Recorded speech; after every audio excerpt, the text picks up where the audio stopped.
just an example about something. Can you please check? Mm, okay.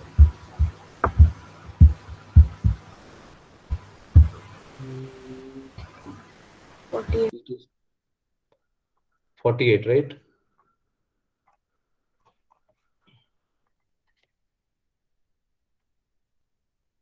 Which one? Can you hear me?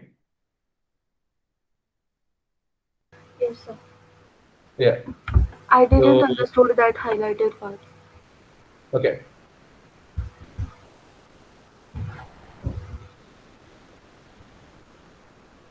What is this about? This is okay.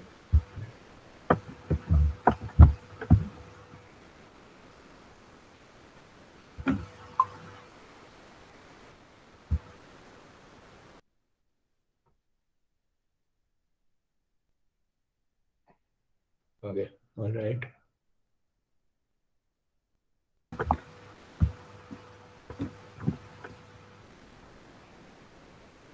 Okay. So here you see smtp.rcpt to domain. This is like not a correct URL. Okay.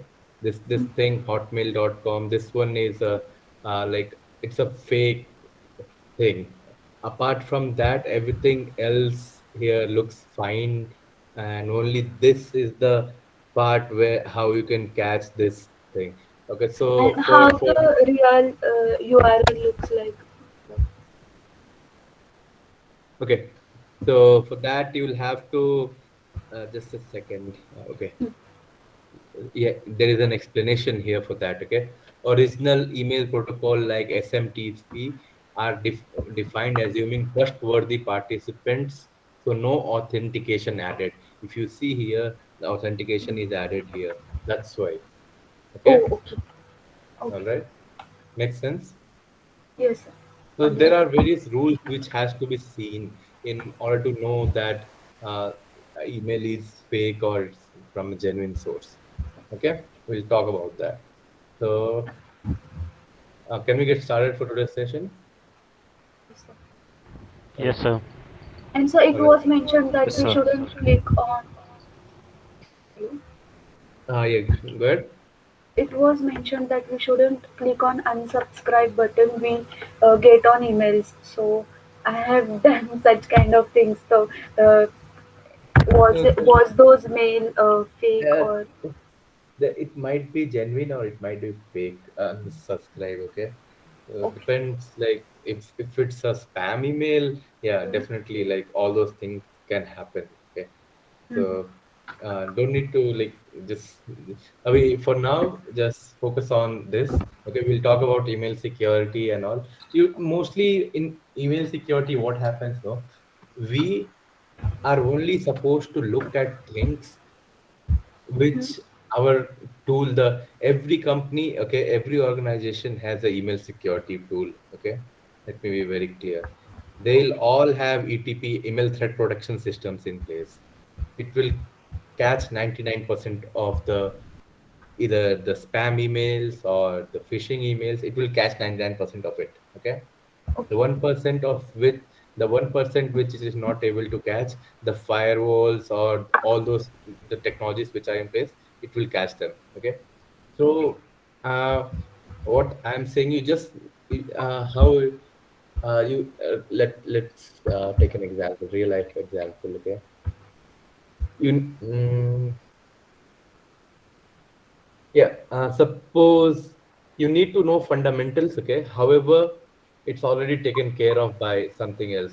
You don't need to like, you just need to know the basics. That's it. Okay. Okay. All right.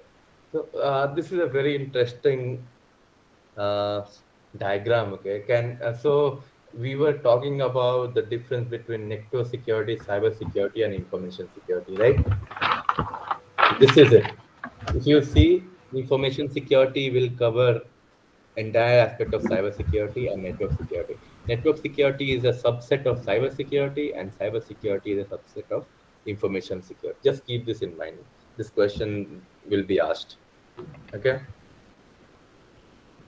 So if you are securing your network, doesn't mean that your information is secured or your IT systems are secured. All right. So from that, okay, we'll today start with one of the major domains of ISO. We'll talk about network security. Okay.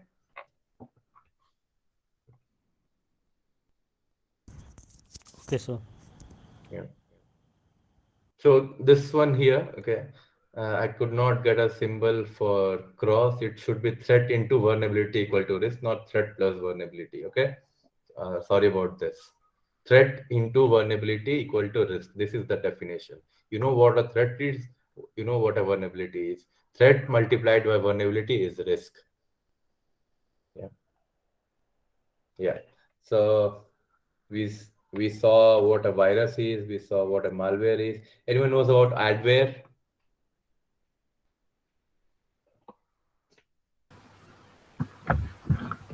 The malwares which came through ads. Yeah, all this random stuff which keeps coming while you are browsing, right? So Yes. that is possible if someone, like, if you are downloading something and some extra files come with that, and then they are adware, they'll keep appearing on your in your browser and in your games or stuff like that. So that's an adware. What's a spyware?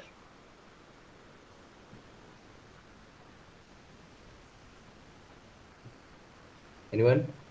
it, I think the word tells it all, right? It will sit in your computer. It will pass on information, whatever you are doing. It will pass on your sensitive and critical information to someone sitting at some And remote it location. gathers our information from our computer. Yeah. What's a ransomware? I think everyone knows this, right? So, what does ransomware do? How does ransomware work? Anyone? One guy, speak up.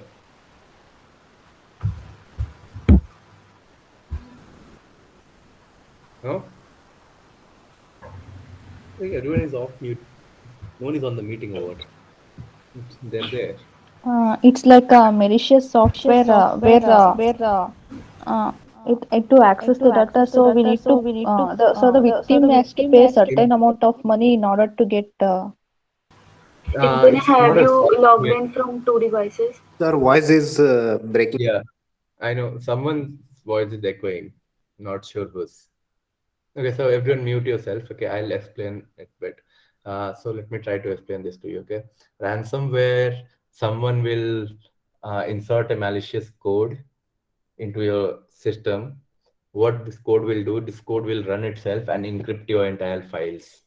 That is the most important thing to remember in ransomware. Okay, it will encrypt all your files. Okay, now in order to uh, get your files back, okay, these people, okay, a screen will appear, uh, uh, a screen will appear on your desktop saying that you have 24 hours, please pay this much in Bitcoin or this on this account, or otherwise we won't decrypt your files or your files will be deleted. If you make the payment late, you might have to pay more. The amount may be doubled. Okay, and 90% of the time, people end up paying money. Ransomware is a big nuisance. It's a headache, and it's an easy way of making money for cyber criminals. Very easy way.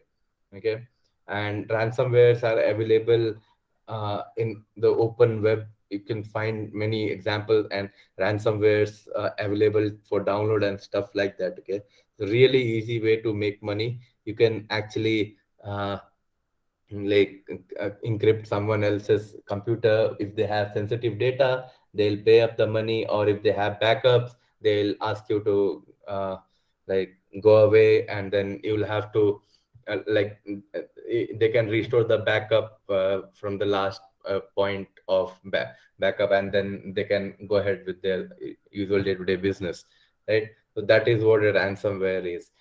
Some very famous examples where WannaCry, Ryuk, all those things, like they created havoc. WannaCry was like one of the biggest ones, but it infected so many systems and ATMs around the world. Like and then finally, I think after some 20, 40, 70 days, a crack was found how to deal with that.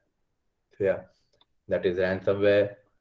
Uh, Bots, you all know. Trojan, anyone about something about Trojan? Uh, okay, Yes, sir. good.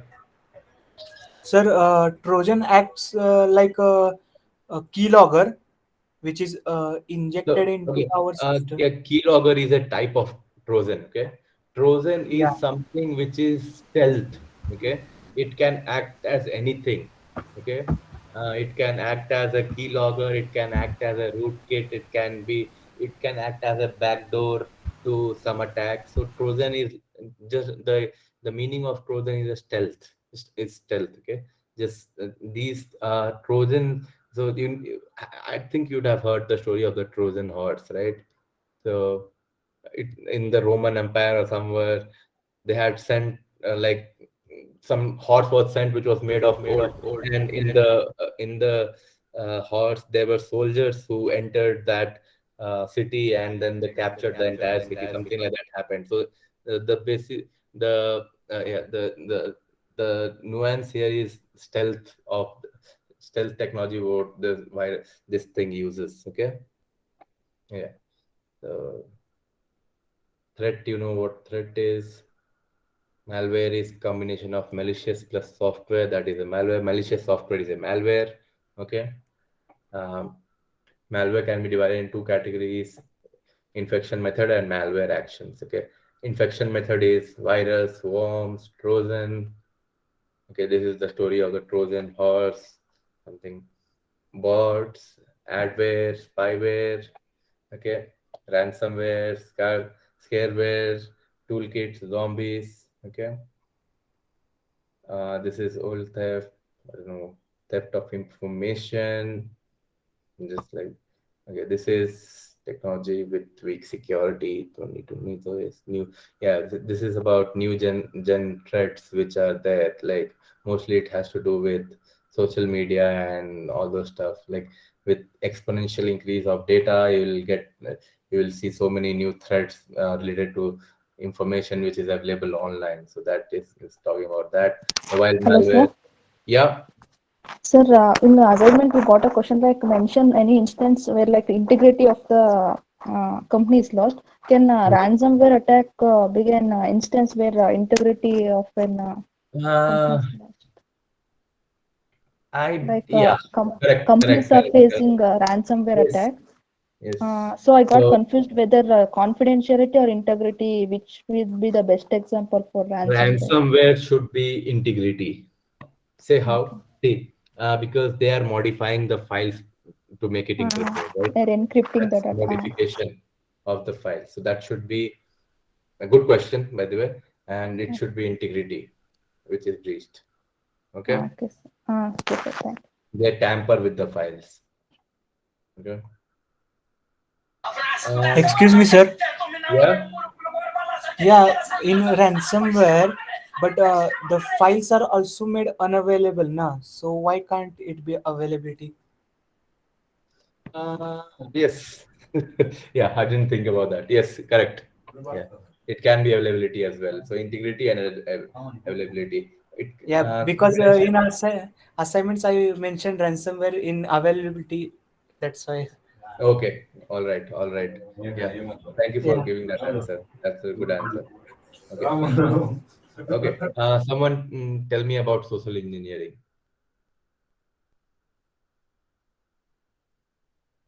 This is all we are talking about precursor to network security. So you need to know these things in Social order to. social engineering is basically like manipulating human mind to enter sensitive data in your fake or phishing website, or like obtain Okay, their so phishing is. OTP or credentials Uh, by manipulating their thoughts, or by making them believe that you are an official site or yeah. something. Okay. Good. Yeah, so phishing is definitely one of the examples, and there are many more. Like social engineering is like you manipulate people uh, to get their sensitive information, confidential information, right? That's yeah. Okay. Uh, Cyber threats, ransomware, we saw that. What is a DDoS attack? Denial of service means distributed Denial. denial of service. Okay. Distributed denial of service. Yeah. So how does that happen? Uh, like When hacker sends lots of files to make the system busy, and it will steal the data whatever they want, and they kept sending Uh, some uh, spam files or something which is not useful for us. Sir, Mostly, resources, it's mostly the resources, Yeah, genetic. it's like sending multiple sir, requests. it's like So it's resources which are available is occupied by unnecessary requests, so that the Yeah, original yeah. authenticated That's users the are denied it. yeah, most generic, simple answer. Good answer. Yeah. So we can use, and yeah, DDoS can happen in multiple ways. Okay. So not only one attacker sends multiple files, it can happen in many ways. Okay. They can hijack bots. Okay. Suppose they hijack 20 computers, they have 20 computers in my network, and they are using those computers to send this SYN packets or request to another. Uh, Suppose IRCTC, it used to happen to IRCTC a lot, that website. Okay. So what these hackers used to do was they used to target normal computers like ours. Okay, they used to make them, those computers as bots, and these bots used to target IRCTC websites. Okay, so that was a DDoS attack which used to happen, and the site was overburdened, and it used to not open for anyone else, but the hacker was able to open it and like yeah, book the tickets. This was one of the like what used to happen to IRCTC. Now they have upgraded to a modern server, and they have like DDoS controls in place. Okay. Okay.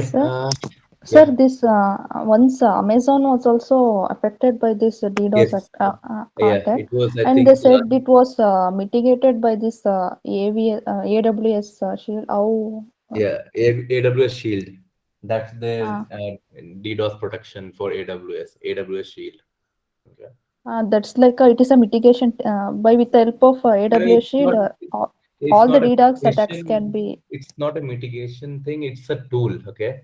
Just Uh, like I was talking about, all these companies have tools. AWS also has tools to secure. Like AWS has a SIM tool as well. AWS has a firewall as well. AWS Guard is there. AWS Shield is there. AWS Inspector is there.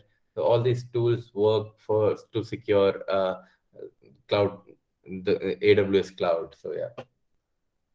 Okay. What are threats originated within an organization?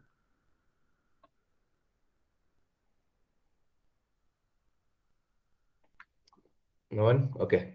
So this sir, is like, like insider attack we can say, like if a yeah, person creates a backdoor for attackers by like yeah, either that or due to human error, he leaks some yeah. data, all those things. Okay. So, and 90% of the attacks happen because of this threat originated from within an organization. You were supposed to patch some vulnerability, you didn't do. You were supposed to upgrade your password, you didn't do. You were supposed to have a strong password, you did not do that. You were supposed to send this file to the different client, you sent it to the random person. Or you chose a wrong domain address to send it to someone else. So all those cases, there is a breach of data. Okay. What are APTs? Anyone? It is a campaign where a hacker or intruder makes a long-term presence on our network.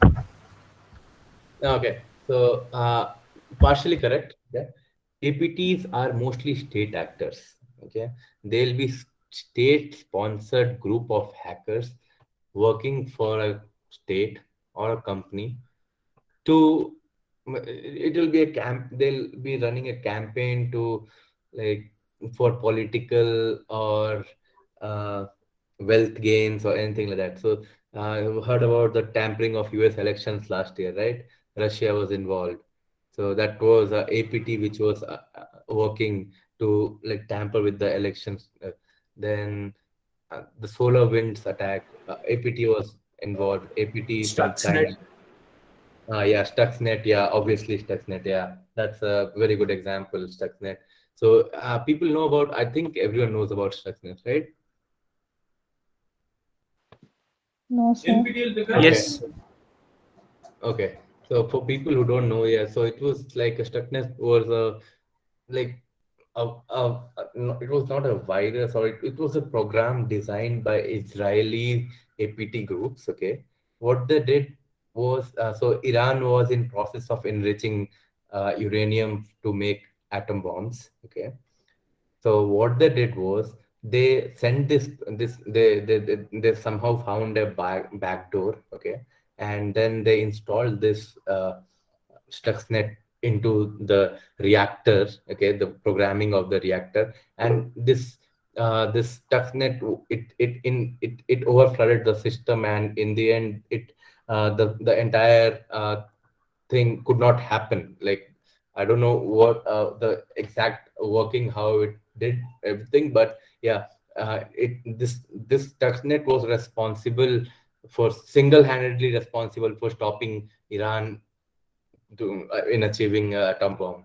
So yeah, it was a big achievement for Israelis, and they had accepted it. So yeah.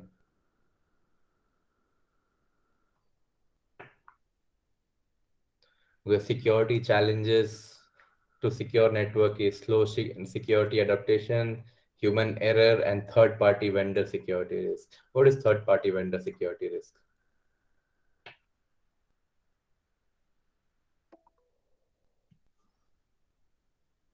Okay, so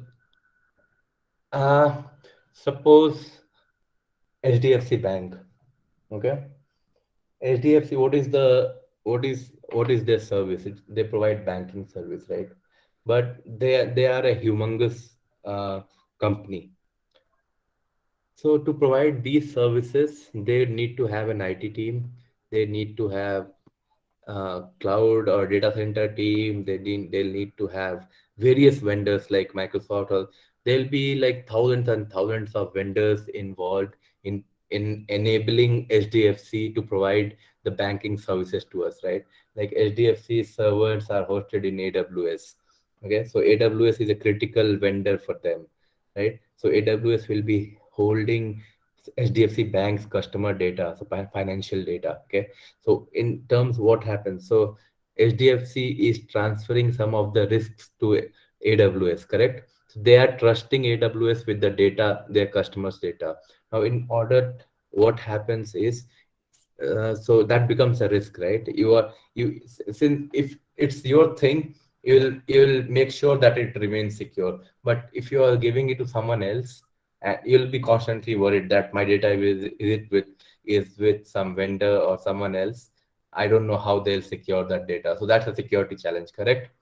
So that's third party vendor security risk. And it's a big part of security, securing your vendor data, how securing your vendor relations, and how you are sharing data with your vendors, what are the protocols involved, all those stuff. So that's a big part we'll cover about third party vendor risk management. And yeah, one of the key employment opportunities as well is TPRM jobs, third party risk management jobs. That's why we'll cover this third party in great detail. So yeah, you can see a fact or myth. According to IBM, 95% of security attacks are due to human errors. Okay. Yeah. So okay, now we'll cover threat prevention strategies, zero trust approach, and assume breach approach. Okay. So does anyone know about zero trust approach? This is the hot topic which is going, like, zero trust approach is like what every security organization is trying to implement. Okay, this is like, we won't provide you any access, we won't trust anyone in within our organization itself. We'll provide access based on like need to know and role based. We won't trust anyone otherwise. So something, so that's the principle of zero trust. We'll have to cover this. Okay. tell me some. So these are some threat prevention strategies. The first one will be obviously reduce the attack surface. What is the attack surface? Come on. Attack surface, anyone? Target. Binding web application. Yeah. Target. Any target. So attack surface, yeah. So what you have to do is you have to attack surface is anything what you leave unopened, which can be hacked or which has vulnerabilities. So that's the attack surface, like which can be exploited to get into your system. Okay. So you have to reduce the attack surface. That's the major threat prevention strategy. How will you reduce the attack surface? So you have to do continuous vulnerability scannings. Uh, so if you keep on doing vulnerability scannings on your network, on your application, so you will know the risky application security gaps, and all this will be known by vulnerability scanning, right? So you can when you know those things, you can actually remediate the vulnerabilities. So from that, what is a VS scan, vulnerability scan, and what are the tools used? Vulnerability scan is like uh, a scanner which will scan your surface, your system, or your network to find potential weakness in the system. The tools which are used are Tenable, Nessus, and Qualys, and there are many, but these are the two famous ones: Nessus and Qualys. Remember those names, okay? And so these tools will provide like this thing, a security score, like of suppose a vulnerability was found, okay, and they've matched these vulnerabilities against a CVE number, okay, which is published in this thing. What was that? Quoting the name. Okay, I'll get back to you on that one. But yeah, they match. So if they find some CV which is critical, they'll highlight it, and those will need to be fixed like within a day or two, because that's a critical vulnerability which is there in the system. Okay. Yeah. Go ahead. No? Okay. Yeah, sorry. NVD, are you talking about NVD? Come again. Sorry. NVD, National Vulnerability Database. Yes. Correct. NVD, and there is one more. Yes. NVD. CWE. Yeah, yeah, correct. Yes, correct. So yeah, they release the CVE scores and all those things. They have this. Yes, correct. And yeah, thank you for that information. Well, Yeah. Okay.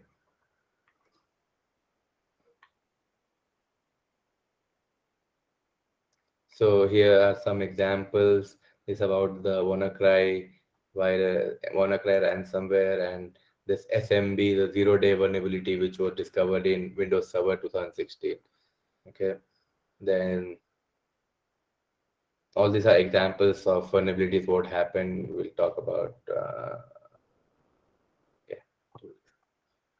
Need to know prevent non-threat. Okay. So these were the challenges. Okay. So we were talking about threat prevention strategies.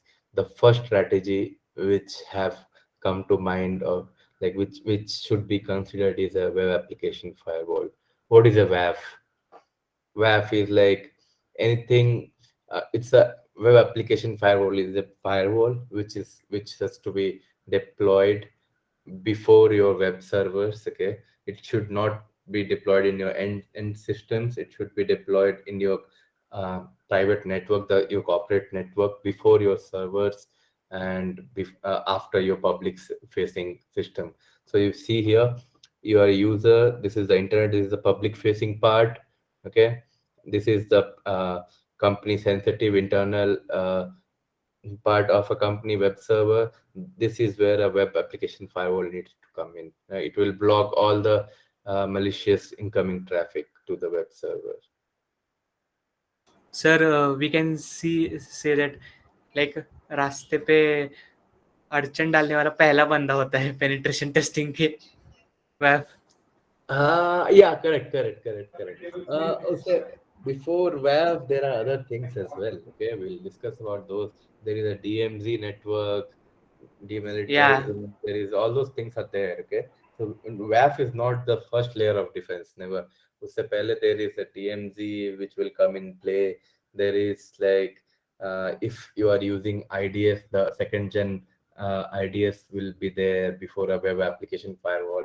Or ये भी नहीं तो you can like instead of having all this you can have a NGF next generation firewall which will have a IPS and firewall all included in one. That is also like we'll see network solutions which can be put in place to secure network, like all those technologies we'll see about that. Right, sir. But whenever we are trying to some mostly we get an error of WAF only, no? Like whenever Yeah, we are correct. trying to test or something. Yeah, correct. So you won't get WAF error. You are getting firewall error from endpoint, right? Your endpoint system. So your computer will have a endpoint firewall, okay? Then your network, the company's network will have a WAF. So those are two separate. So this is like the last layer, the firewalls within your endpoint. This is the last layer of defense. If this is also breached, then yeah, they'll be able to get to you or your computer. Yeah. So here, this is a zero trust approach, continuous verification of all data and assets.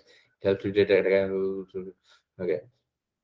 We'll talk about zero architect the network, create the policy based continuous monitoring. Don't need to know this right now because this is still an upcoming field. Not many companies are working on implementing zero trust networks now, but yeah, it will be implemented. It should be implemented to like companies which are very like big on security, who consider their security very seriously. I think they are implementing zero trust security now. So yeah, trust but verify principle, that is what they use. So, yeah.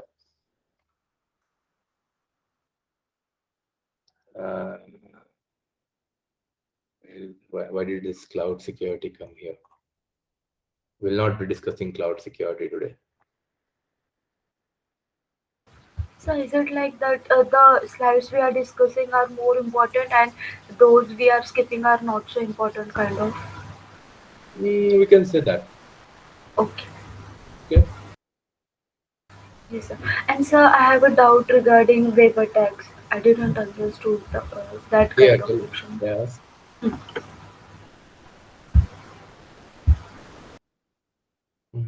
Yeah. Okay. So after WAF, okay, can you all read this quickly? Just in your mind, just read it.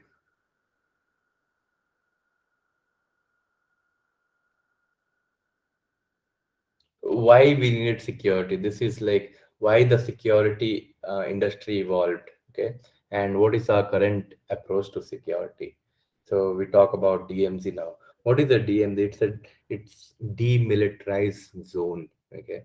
It's the area, the no man's land between your public facing and your private facing applications. The public facing applications can be your website.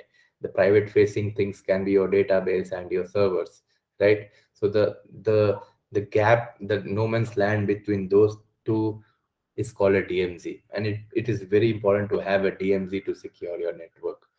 Okay, so let's say, see, here they have made a very nice security architecture. Okay, this is the enterprise LAN. LAN means the internal network which is there, okay, of the company. Enterprise, the internal network of the company. Okay, it has a firewall here, okay, and then a firewall here as well, okay, and then the web server and mail server sit here in the no man's land. Okay, so if you see, this is the public facing in the internet, what common public has access to.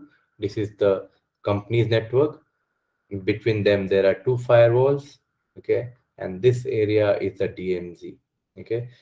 People put things in DMZ so that like it becomes like it's how do I call it, all sensitive things like web server and mail servers can be kept here. It can be routed through it. Yeah.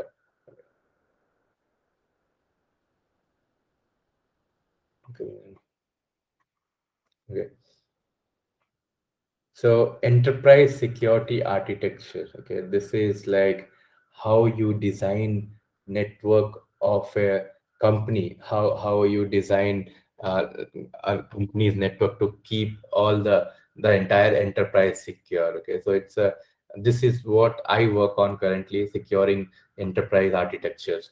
Okay, so Sir, DMZ is it's like a firewall or uh, different? it's different. It's little different. Okay, you can place your routers and web servers in that. Okay, it won't block your traffic entirely. Okay, it's like th- there will be no traffic from it. Okay, you can place your router there. However, the traffic won't be directed from there. The traffic won't pass through a DMZ.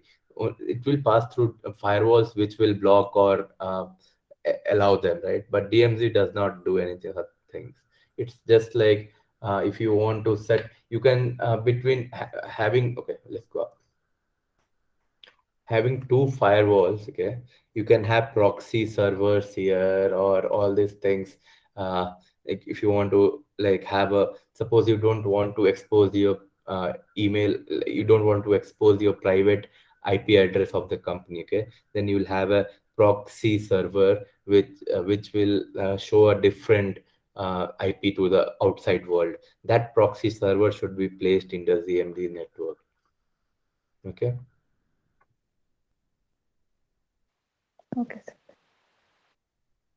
Sure, you can understand more about it on Google, definitely. So I think you can search about DMZs. That's a good topic.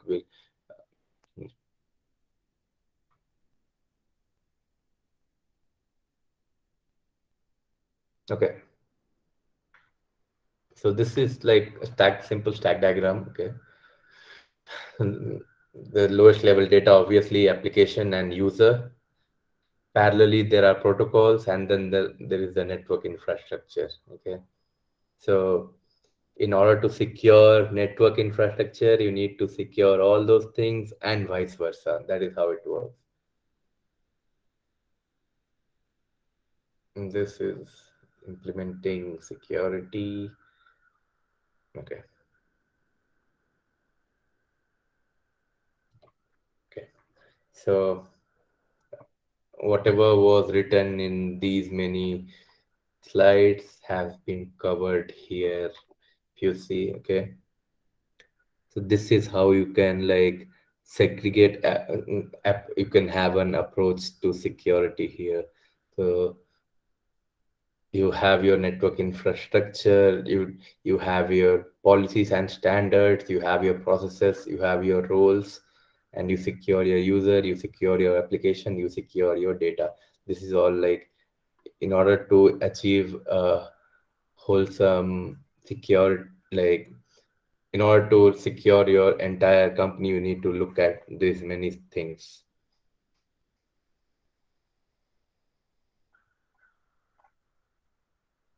Okay, so we'll talk about BYOD. So yeah, this entire week we'll be talking about network security. It's a very big topic. We'll be covering it this entire week. Okay, I think it's already 11 and most of the people are asleep by now, I think.